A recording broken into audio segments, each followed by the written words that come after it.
इस एक मुट्ठी चने के कारण घर घर में कहते हैं नाचता फिरता है सारी उम्र, डंडे खाता है, नाचता है, कहाँ वो आजादी से फल फ्रूट खाता, पेड़ों पे घूमता, कहाँ वो गले में चैन बनवा के बैठ गया, एक मुट्ठी चने के कारण। तो हमारी वो एक मुट्ठी चना कहाँ है जिसके कारण हम भी चौरासी में खूब नाच रहे हैं? हाँ, असली चना कहाँ है हमारा? ये काया ही है हमारा चना। इस चने को कोई छोड़ना नहीं चाहता। ये चने को उस बंदर ने ऐसे मुट्ठी में पकड़ लिया कि छूट ना जाए, बस यही बंधन है। इसी को कबीर साहब कह रहे हैं कि जिस दिन तुमने मरना सीख लिया ना, मरने का मतलब जिस दिन तुमने ये ठान लिया कि मैंने यहाँ रहना ही नहीं है इस काया में, और चलने की तैयारी करने लग गए, तो समझ लो काल का जाल टूट गया। अब कोई रोक नहीं सकता तुम्हें। कहे कबीर नल्ली के सुनना, अब तुम्हें कौन पकड़ी? अरे तूने पकड़ लिया उसको, इसलिए पकड़ा गया, तू छोड़ दे इसको। देखता हूं कौन पकड़ता तुझे? कोई पकड़ ही नहीं सकता। अब बस इतनी सी बात समझनी है कि जिस मरने से जग डरे और मेरे मन आनंद, और मरने पर भी पाइए पूर्ण परमानंद। मरने पर ही मिलेगा, लेकिन तुम्हें मरने का तरीका आना चाहिए। मरता मरता जग मुआ, अरे मरना जाने ना कोई, और ऐसी मरनी जो मरे, बहुत न मरना हो। एक बार अगर तुम ऐसे मर गए जैसे मैं बता रहा हूँ, वैसे दोबारा कभी मौत तुम्हारे पास भी नहीं पहुंच सकती। लेकिन हर इंसान मौत से डर जाता है। उसको लगता है कि ये काया है तो मैं हूं, काया नहीं तो मैं भी नहीं। बस यही अज्ञानता है। तुम्हारी वजह से काया है, काया की वजह से तुम नहीं हो। करंट की वजह से पंखा चल रहा है, पंखे की वजह से करंट नहीं है।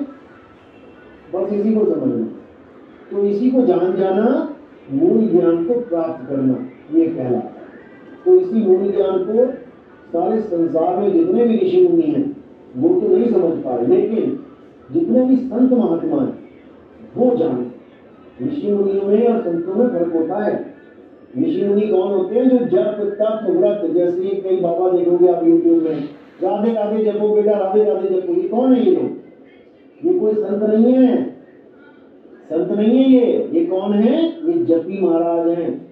इनके नाम के आगे लग जाएगा 108, 1008 जपी महाराज, कितनी बार मंत्र सिद्ध कर लिए, इतनी बार ये कर लिया, वो कर लिया। ये संतों की श्रेणी में नहीं आते। संतों की श्रेणी में कौन आते हैं? जिसने मरना सीख लिया, जिसने जप तप व्रत इन सबसे ऊपर उठ के अपनी आत्मा के ज्ञान को प्राप्त कर लिया।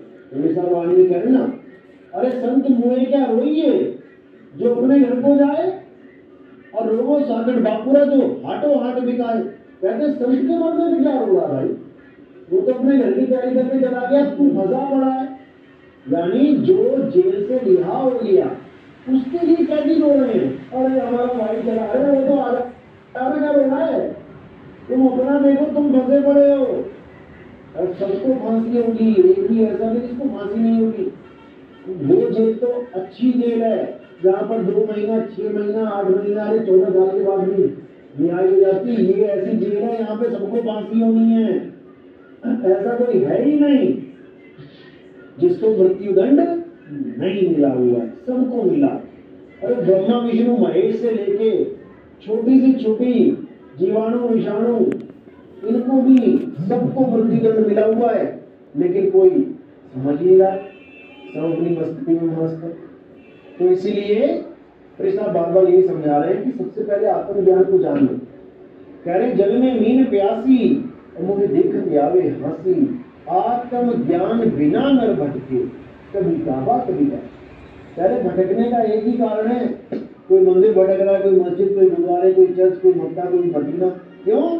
क्योंकि आत्मज्ञान। पंखे को ये ज्ञान नहीं है कि करंट मेरे पास है, चल रहा है, लेकिन ये नहीं पता कैसे चल रहा है, इसलिए भटक रहा है। देखो चल रहे हैं, सब चल रहे हैं, खा रहे हैं, पी रहे हैं, लेकिन ये नहीं पता कैसे चल रहे हैं। हमारा स्विच कहाँ लगा हुआ है? पंखे का स्विच तो पता है, हमारे स्विच कहाँ लगाए? हमारा कौन सा बटन है ऑन ऑफ का? कहते नहीं है, मेरे पिताजी ऑफ हो गए, पहले ऑन थे, तो बटन है कहाँ? यानी यहाँ पे ऑफ भी कहते हैं ना, ऑफ हो गए, तो बटन होता है ना स्विच ऑन ऑफ, तो पिताजी तो ऑफ हो गए, लेकिन ऑन कहाँ बटन कहाँ है ऑन ऑफ का, ये किसी को नहीं पता, क्योंकि वो बटन दिखता नहीं है, लेकिन दिखता नहीं है। करंट है तभी तो चल रही है बॉडी, और जैसे ही ऑफ हो जाएगा वो बटन तो बॉडी डेड हो जाएगी।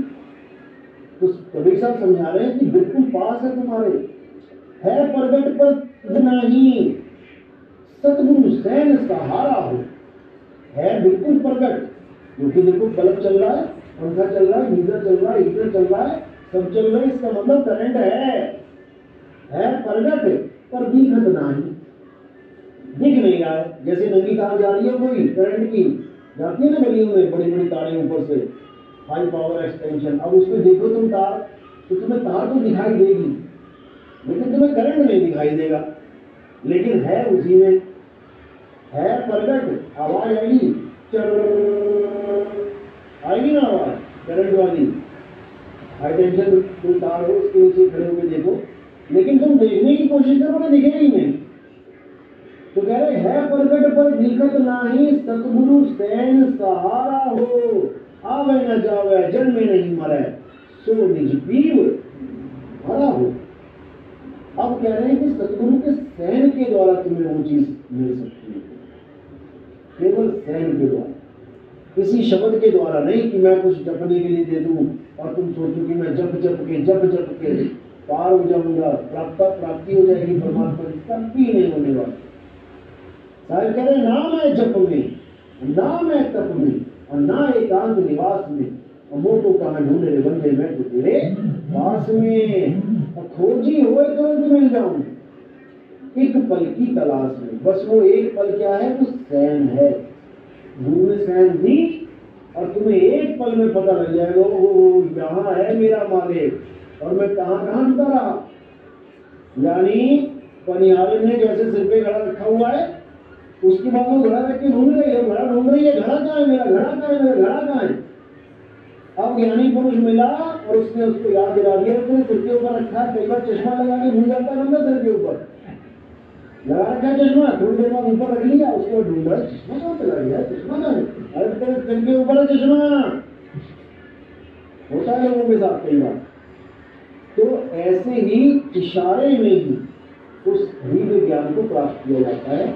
इशारे का मतलब होता है सैन। कह रहे हम वासी वा देश के जहाँ जात वर्ण को नहीं, शब्द मिलावा हो रहा दे मिलावा नहीं। कई लोग कहते हैं हमारे गुरुजी ने हमें दर्शन दिए। अच्छा, कैसे दर्शन दिए? अरे गुरुजी सामने खड़े हो गए आके। अच्छा, क्या देखा तुमने? देखा हमने गुरुजी थे, या दो टांगे देखी, हाथ देखी, दो हाथ देखे, हाथ देखे, चेहरा देखा, गाल देखे, बाल देखे, हाथ देखा, तो क्या देखा? शरीर देखा, देह देखा, देही को देख लिया। और वाणी क्या कह रही है? हम दासी व देश के जहाँ जात को नहीं, शब्द मिलावा हो रहा, देह मिलावा नहीं। यानी तुमने एक लाश को देख लिया, और क्या देख लिया तुमने? ये शरीर एक लाश ही है, लाश ही बनेगी। अब तुम्हें जाके बताओ कौन सा गुरु लाश नहीं बनेगा? सारे गुरु लाश बन जाएंगे। चार बंदे उसको उठा के जलाने के लिए, फूकने के लिए, दबाने के लिए जाएंगे। तो जो लाश है उसको तुमने देख भी लिया, तो तुमने क्या प्राप्त कर लिया भाई? तो कह रहे शब्द मिलावा हो रहा, देह मिलावा नहीं। सबसे पहले देह को ध्याना, देह की आस लगाना, त्याग दो। देह किसी का कल्याण नहीं कर सकती। अरे यहाँ आत्मा का कल्याण करवाना, देह क्या कल्याण करेगी? देह तो खुद आत्मा से चल रही है, देह तो खुद आत्मा की गुलाम है। आत्मा का कल्याण देह क्या करेगी? तो आगे बता रहे हैं कि शब्द मिलावा हो रहा, देह मिलावा नहीं। लेकिन यहाँ पर शब्द वाले भी बहुत से गुरु बैठे हुए हैं। वो कहते हैं हमसे ले लो शब्द, हमसे ले लो, मंडी लगी पड़ी है, आओ तो सही। तो साहिब शब्द का भी खंडन कर रहे हैं। हम वासी व देश के जहाँ जात वर्ण को नहीं, अरे सैन मिलावा हो रहा, शब्द मिलावा नहीं। अब जितने भी नकली शब्द वाले लोग बैठे हुए हैं, यहाँ पर सबका ज्ञान फेल हो जाता। कौन कौन से शब्द वाले? जात, अजपा, अनहद, ये तीनों शब्द जो देते हैं गुरु लोग, इन सब का ज्ञान फेल हो जाता है। साहिब कह रहे जाप मरे अजपा मरे अनहद भी मर जाए, और सूरज समाये शब्द में वाको काल ना खाए। यानी जाप का खात्मा कर दिया, नहीं जपना कुछ भी। अजपा का खात्मा, नहीं श्वासों का अजपा जाप करना। अनहद नाथ कानों में उंगलियां डाल के 2.5 घंटे बैठते हैं, नहीं बैठना, ये भी छोड़ो। क्यों? क्योंकि अनहद बाजा जम का थाना, और पांचों तत्व करे ढमसाना। अनहद बाजा विधि विधि बाजे, और सार शब्द न्यारी धुन गाजे। साहिब कह रहे कानों में उंगलियां डाल के 5 तत्वों की 5 आवाजों को सुनते सुनते जीवन निकाल दिया, बर्बाद हो गया, आवाज नहीं हुआ। क्यों? क्योंकि 5 शब्दों की आस लगा ली। अरे 5 शब्द की आशा में ये सर्वस्व मूल गवाया। यानी 5 शब्द की आस का मतलब, तुम एक तरफ शब्द को परमात्मा कहते हो और ऊपर से शब्द भी तुमने 5 बना लिए, तो परमात्मा कितने हो गए? 5 परमात्मा हो गए। परमात्मा 5 हो गए, तो परमात्मा 5 नहीं है। 5 कौन है? अरे 5 शब्द और 5 मुद्रा। सोई निश्चय जाना, किसके आगे पुरुष पुरातन, किसकी खबर न जाना। परम पुरुष नर अधर तार है, और अधर तार के आगे, अरे उसके आगे कौन बताए, सभी शब्द में पाले। अरे सभी फंस गए शब्दों में। इसलिए साहब ने शब्द का भी खंडन कर डाला, और सैन के द्वारा शब्द देने की बात करी। इस सैन के द्वारा देंगे तुम्हें शब्द, क्योंकि शब्द कोई लेने देने की चीज है ही नहीं। शब्द तो प्रगट है प्रगट पर लिखत नहीं। सतगुरु सैन सहारा हो, बस सैन का सहारा मिलेगा। वो प्रगट जो चीज है वो तुम्हारे पास ही है। तो इसी को बोला है कि घट घट मेरा साइया, और सुन इसे न होए, बलिहारी वा घट की, जिस घट प्रगट होए। प्रगट तो वो है, लेकिन तुम नहीं वहां पहुंच पा रहे। प्रगट तो वो है, अभी तो कह चल रही है। तो कह रहे पहुंचोगे वादे से जब तुम, और ये सुध रहे ना देख, और 5 तत्व गुण 3 नहीं, ऐसा शब्द विदेह। यानी शब्द विदेह, ये देही वाले शब्द नहीं, विदेह यानी आत्म स्वरूपी शब्द को प्राप्त करोगे, तुम्हें समझ में आएगा कि आखिर तुम्हारा स्वरूप क्या है। और जब तुम्हें तुम्हारा स्वरूप पता लग जाएगा, तब तुम अपने गुरु का स्वरूप जान पाओगे कि मेरे गुरु का स्वरूप क्या है। अरे आज तक तो मैं इसको ही गुरु मानता रहा, आज तक तो मैं शरीर को ही गुरु मानता रहा। अरे मेरा गुरु शब्द है। तो कह रहे जग मर्यादा कारण गुरु की रामानंद। अरे शब्द हमारा गुरु है, और सदा हमारे संग, वो सदा हमारे संग है। चाहे मौत का बिस्तर ही क्यों ना आ जाए, वो तब भी मेरे अंग संग है। दूसरा गुरु तो निकल जाएगा साइड से, किनारे से, लेकिन वो मेरा साथ कभी नहीं छोड़ेगा, क्योंकि वो मेरा असली गुरु है, वो मेरा सच्चा परमात्मा है, परम हितैषी है मेरा। तो साईं यही समझा रहे हैं कि जब लग ना छीनोगे आत्म, तब लगना मिली है परमात्म। आत्म छीने तो परमात्म छीने, और संत कहावत सोए, और यह भेद काया से न्यारा। बूझे बिरला, ये काया का खेल ही नहीं है। काया तो एक माध्यम मात्र है।